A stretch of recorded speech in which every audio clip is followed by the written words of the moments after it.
Sesiapa yang memberi makanan berbuka puasa untuk orang berbuka, tak kira miskin ataupun kaya, maka dia mendapat pahala seperti seorang berpuasa. Pahala puasa ni Allah rahsia.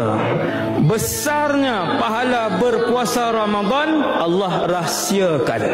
Nanti di mahsyar kita tengok. Subhanallah.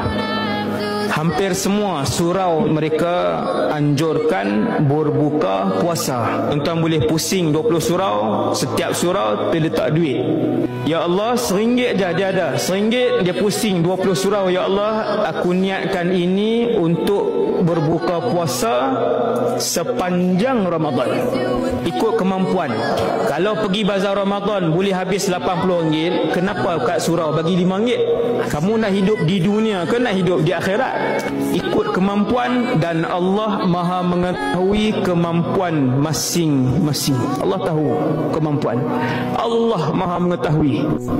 Setiap daun yang gugur pun Allah tahu di mana daun itu gugur, bila daun itu gugur, berapa lama masa dia ambil untuk dia gugur. Lebih-lebih lagi Allah tahu ketika kamu masukkan duit ke dalam tabung Ihya Ramadan, berapa kemampuan kamu. Kamu gaji 40,000 sebulan, kamu masuk RM5, tak balu ya.